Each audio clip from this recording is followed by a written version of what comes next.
الله الرحمن الرحيم الحمد لله الذي لا يبلغ مدحته القائلون ولا يحصي نعماءه العادون ولا يؤدي حقه المجتهدون الذي ليس لصفته حد محدود ولا نعت موجود ولا وقت معدود ولا أجل ممدود فطر الخلائق بقدرته ونشر الرياح برحمته الصلاة والسلام على الرسول المسدد المصطفى العمجد المحمود الأحمد سيدنا ومولانا ومولى الكونين جد الحسن والحسين وعاني بالقاسم محمد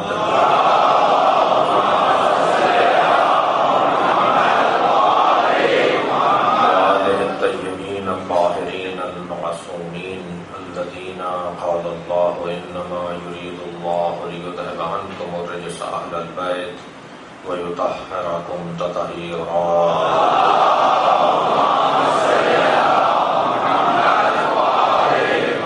ولعنة الله على أعدائهم أجمعين من يوم عداوتهم إلى قيام يوم الدين أما بعد قال الحكيم في القرآن الكريم بسم الله الرحمن الرحيم وإذ قال ربك للملائكة إني جاعل في الأرض خليفة قالوا وتجعل فيها من يفسد فيها ويسفك الدماء نحن نسبح بحمدك ونقدس لك قال إني أعلم ما لا تعلمون صلوات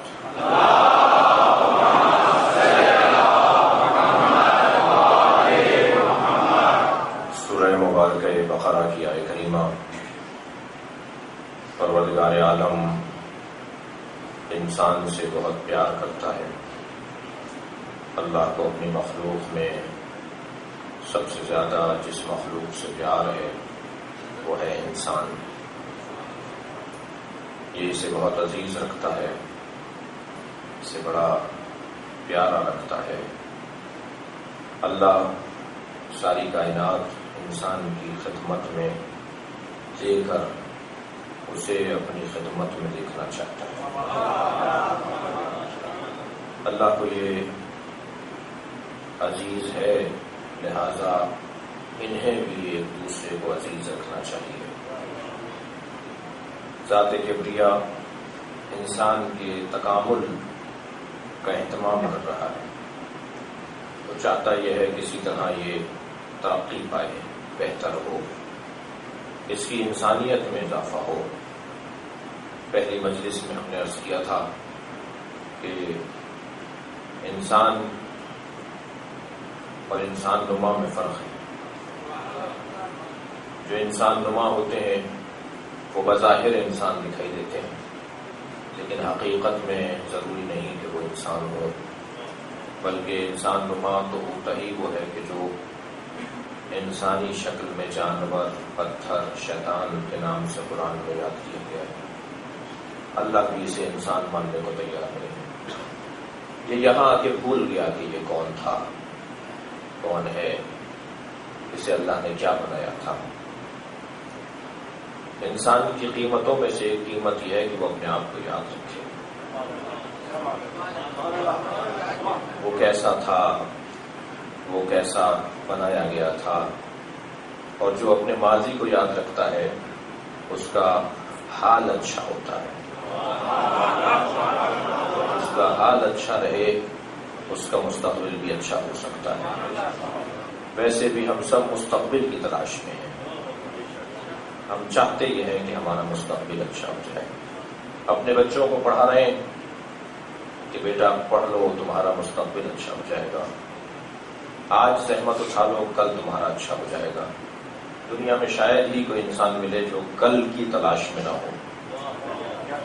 میں بہت طویل وقت اس نقطے پہ نہیں رکنا چاہتا, صرف ایک جملے میں یہ بات مکمل کروں کہ ہم سب کل کی تلاش میں ہیں اور کل بہتر کرنا چاہتے ہیں, تبھی تو مجلس میں بیٹھے ہیں.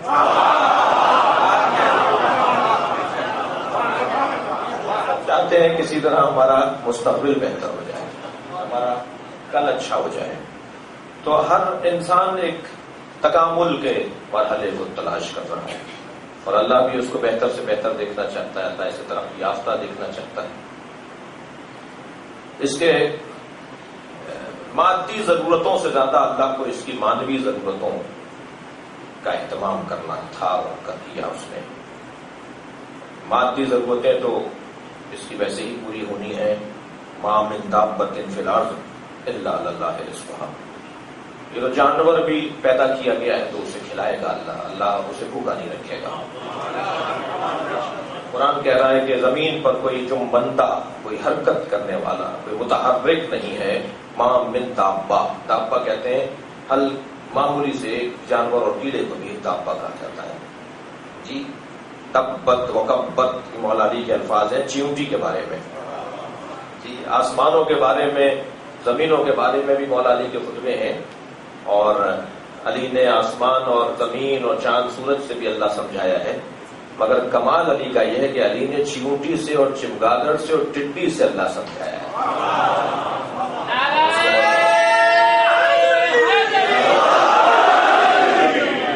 میرے مولا کا انداز چیونٹی. فرماتے ہیں تم نہیں دیکھتے وہ جو نظام دافعہ تمہارے اندر ہے وہ اس میں بھی ہے، وہ جو نظام ہاضمہ تمہارے اندر ہے وہ اس میں بھی ہے، وہ نظام تناسل جو تمہارے یہاں ہے وہ اس کے اندر بھی ہے.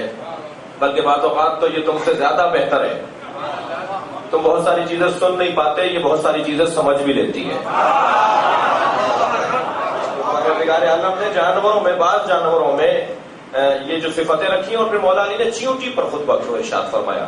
میں شرح نہج البلاغہ پڑھ رہا تھا اور اس پہ میں غور کر رہا تھا تو میں نے دیکھا کہ اس خطبے کی شرح کرتے ہوئے ایک شاعر نے بڑا اچھا جملہ لکھا، اور کا مولا نے چیونٹی کی تعریف کر کے انسانوں کے تکبر کو مٹایا ہے.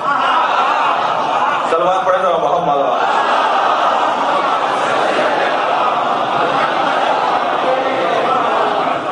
بڑا کمال ہے مولا کا. اب یہاں آپ دیکھیے وہاں بھی حضرت نے ایک لفظ استعمال کیا تبت وکبت. تم دیکھتے ہیں یہ چلتا کیسے ہے، چلتی کیسے ہے. یہ پیر زمین پہ ایسے ہی مارتی ہے جیسے تم مارتے ہو. مولا نے وہ لفظ استعمال کیا تبا، یعنی یہ چلتی ہے، حرکت میں رہتی ہے.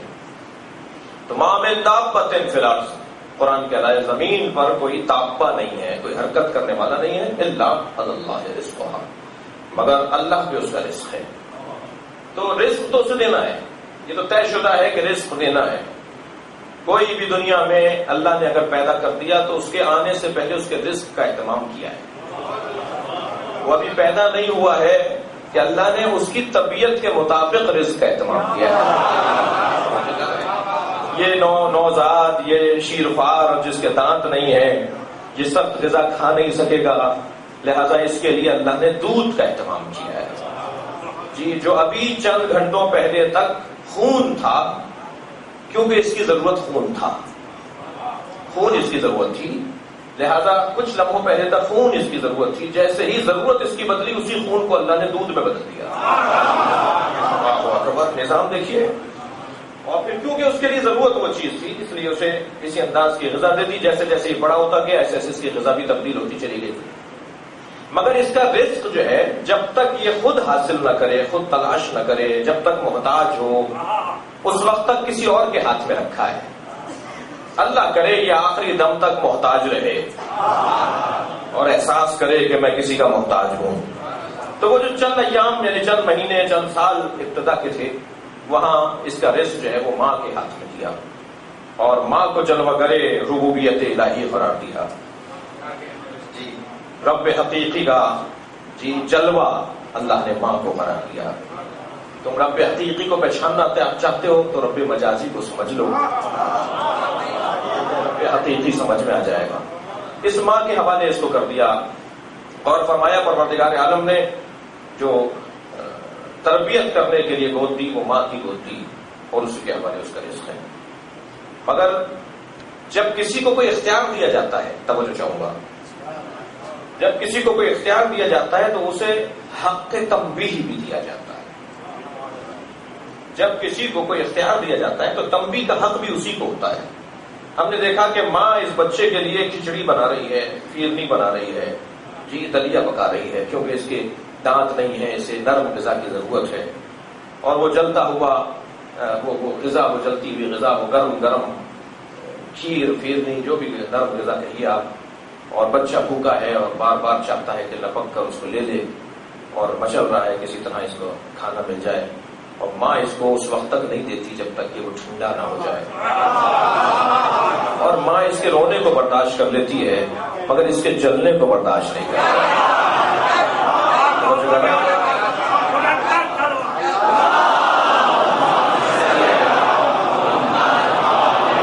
اب اس ماں سے کوئی کہے کہ صاحب یہ غذا آپ نے اس کے لیے بنائی ہے، اور وہ کہے کہ ہاں اسی کے لیے بنائی ہے، تو ہم یہ کہیں گے کہ جی پھر سے دے دو، تو ماں یہی جواب دیتی ہے نا کہ بنائی اس کے لیے مگر ابھی دینے کا وقت نہیں آیا ہے۔ بس اللہ بھی یہی چاہتا ہے، تمہارا کام مانگنا ہے، دینا کام میرا۔ صلوات پڑھے محمد والے۔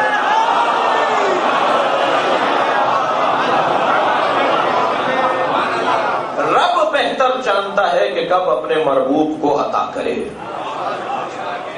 رب بہتر جانتا ہے کہ کب اس کے دینے کا وقت آئے گا۔ وہ رب مجازی ہے جو ہمارے درمیان پروردگار عالم نے قرار دیا ایک ماں کی اور ایک باپ کی صورت میں، وہ جلوہ گرے ربوبیت حقیقی الہیہ ہے۔ بہت ساری صفات مشترکہ ہیں، بہت سی صفات مشترکہ ہیں، مگر میں نے کل عرض کر دیا تھا کہ یہ محدود ہے، مجبور ہے، عارضی ہے، وقتی ہے۔ 4 ماں باپ کا، 4 بچوں کا باپ اور ماں ہے، معاف کیجیے گا، اور وہ رب مطلق ہے، وہ رب حقیقی ہے، وہ سب کا رب ہے، اور اسے اس لفظ سے بڑا پیار ہے۔ میں کل سے جوڑ رہا ہوں اپنے بیان کو، رب، اس لفظ رب سے اسے بہت پیار ہے، اور بہت اچھا لگتا ہے جب اسے یا رب کہہ کے پکارا جائے۔ لہذا انبیاء کرام کی جتنی دعائیں قرآن مجید میں آئی ہیں، ربنا، ربی، رب، آپ دیکھ لیجئے اللہ کو جب بھی نبیوں نے پکارا ہے رب کی صفت سے پکارا ہے، اسے اچھا لگتا ہے، اور جب کوئی اسے یا رب کہہ کر پکارتا ہے تو آواز آتی ہے لبیک، میں تجھے سن رہا ہوں۔ میرے معصوم امام فرماتے ہیں دعا اس لیے نہیں مانگی جاتی کہ قبول ہو جائے، جملہ سنیں امام سجاد کا، امام فرماتے ہیں دعا اس لیے نہیں مانگی جاتی کہ قبول ہو جائے، دعا اس لیے مانگی جاتی ہے کہ وہ سن لے۔ محمد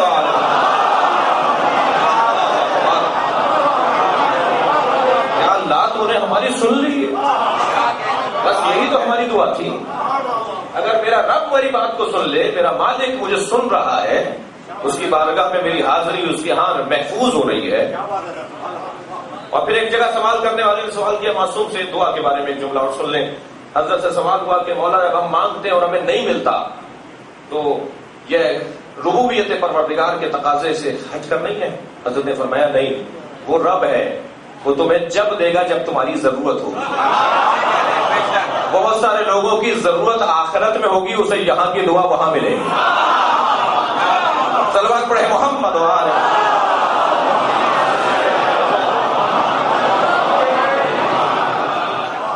یہ صفت اسے بہت اچھی لگتی ہے، یہ صفت ربوبیت ذات کردگار کو بہت اچھی لگتی ہے، لہذا وہ چاہتا ہے بار بار اس سے پکارو۔ اور جو میں نے عنوان عشرہ آیت قرار دی ہے، اس آیت کے آغاز میں وَإِذْ قَالَ رَبُّكَ، یاد کرو میرے حبیب جب تمہارے رب نے کہا۔ بڑا پیار پایا جاتا ہے اس میں، لفظ رب کہہ کر اتنا تو بتا دیا کہ جو کچھ کہا جا رہا ہے اس میں پیار ہے، محبت ہے، غضب نہیں ہے، ناراضگی نہیں ہے، قہر نہیں ہے، جبر نہیں ہے، جبر نہیں ہے، اس میں ربوبیت ہے، اس میں پیار ہے، اس میں محبت ہے، اور اللہ کا پیار اس کے غضب پہ غالب ہے، اللہ کا کرم اس کے غضب پہ غالب ہے، اس کا رحم اس کے غضب پر غالب ہے۔ اگر ایک ہی وقت میں وہ غضب استعمال کرے یا رحم تو وہ ترجیح دیتا ہے رحم۔ جی ایک چور کو لے آئے مولا کائنات کی خدمت میں، چوری ثابت ہونے پہ علی نے انگلیاں کاٹ دی۔ جی اچھا ایسا نہیں ہے کہ انگلیاں کاٹنے کے بعد معلوم ہوا کہ یہ میرا چاہنے والا ہے، علی بن ابی طالب کو پہلے سے پتا تھا کہ یہ میرا کلمہ بھی پڑھتا ہے، یہ میرا چاہنے والا بھی ہے۔ مولا نے اس کی انگلیاں کاٹ دی، انگلیاں اپنے دوسرے ہاتھ میں تھام کر کوفے کے چاراہے پہ کھڑا ہو گیا اور کہنے لگا لوگوں آؤ میں بتاتا ہوں یہ انگلیاں کس نے کاٹی ہیں۔ ایک طبقہ تو یوں جمع ہونے لگا کہ اب علی کی برائی کرے گا۔ جی ہمیشہ مجمع کہیں دکھائی دے تو یہ مت سمجھیے گا کہ اچھے کام کے لیے جمع ہوا ہے۔ اب معلوم ہوا کہ مجمع لگا ہوا ہے، سننا چاہ رہے ہیں کہ یہ کیا کہنا چاہتا ہے. کہنے لگا میں بتاؤں یہ انگلیاں کس نے کاٹی ہیں؟ میری انگلیاں اس نے کاٹی ہیں جس نے خیبر فتح کیا تھا. یہ انگلیاں اس نے کاٹی ہیں جس نے پیغمبر کے بستر پہ سو کر پیغمبر کی جان بچائی تھی. کوئی 30 فضیلتیں مولا علی کی اس نے اپنے خطبے میں پڑھی ہیں. جب یہ 30 فضیلتیں پڑھ چکا تو مجمع سے آواز آئی علی تمہاری انگلیاں کاٹتے ہیں اور تم ان کے فضائل پڑھتے ہو. جملہ سنے، اللہ اکبر، جملہ سنے. کہتا ہے کہ فضائل پڑھے ہی اس کے جاتے ہیں جو عدل الہی کو نافذ کرتا ہے.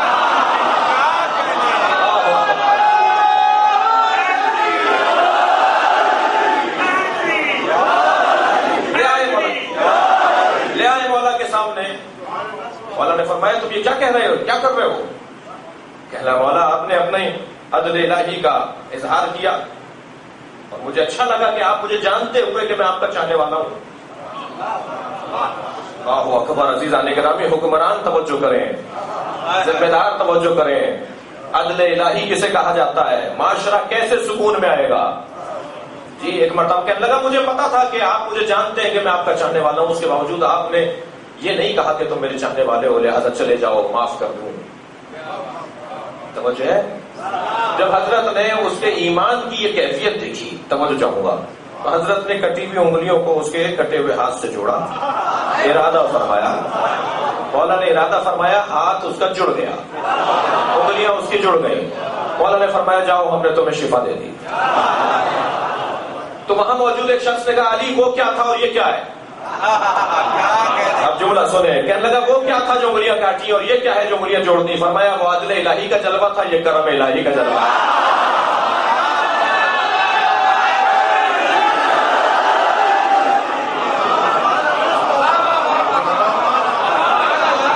صلوات پڑھے محمد و آل محمد.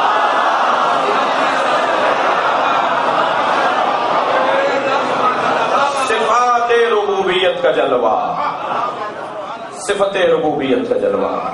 پروردگار عالم نے ماں باپ کو ہمارے لیے رب مجازی قرار دیا ہے. وَإِذْ قَالَ رَبُّكَ. اب آپ کی سماعتیں میرے بیان میں مجھے تعاون کر رہی ہیں. یوں تو قرآن مجید میں بہت ساری دعائیں ہیں نبیوں کی جن کے اوپر اگر بات ہو تو شاید پورا اشرا ربوبیت پر ہو سکتا ہے. ایک ایک دعا پر بھی ایک گھنٹہ اگر بولا جائے گا تو تفصیلی نکات پہنچ جاتا ہے، تفصیلی پیغامات پہنچ جاتا ہے. اللہ نے کو یاد کر رہا ہے، ہر نبی اللہ کو یاد کر رہا ہے رب کہہ کر.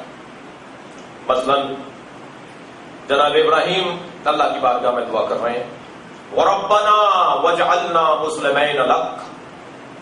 یا اللہ اے میرے رب، اے ہمارے رب، ربنا اے ہمارے رب، وَاجْعَلْنَا مُسْلِمَيْنَ لَكَ، ہمیں قرار دے، ہم دو کو اپنا مسلمان قرار دے، مجھے اور میرے اسماعیل کو اپنا مسلمان قرار دے.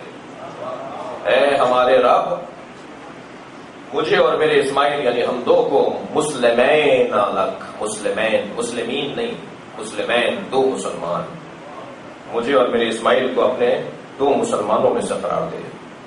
ربنا وجعلنا مسلمین لک ومن ذریتنا امتا مسلمتا لک، اور یا اللہ میری ذریت میں بھی امت مسلمہ قرار دے.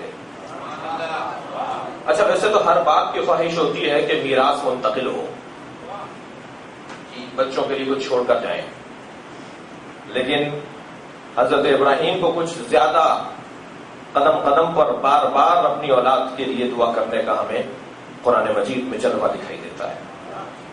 جب امامت ملی تو فرمایا ومن ذریتنا، حضرت ابراہیم کو توجہ ہے نا برات کی، جب حضرت ابراہیم کو اللہ نے امامت کا درجہ عطا کیا اور معمولی بھی محنت نہیں تھی، بڑی مشقت کے بعد امامت ملی ہے. جی نبوت پہلے تھی، رسالت پہلے تھی، پھر امامت ملی نا. اور امامت آسانی سے نہیں ملی حضرت ابراہیم کو، آگ میں جلنا پڑا، بچے کے گلے پہ چھری پھیرنا پڑی، اپنا مال لٹانا پڑا. جب سب کچھ اپنا دے دیا تب اللہ نے کہا کہ انی جاعلک للناس اماما، اے ابراہیم ہم تمہیں لوگوں کے لیے امام بنا رہے ہیں. تو جیسے ہی کہا انی جاعلک للناس اماما، ابراہیم ہم تمہیں لوگوں کے لیے امام بنا رہے ہیں، تو فوراً حضرت ابراہیم نے فرمایا ومن ذریتی،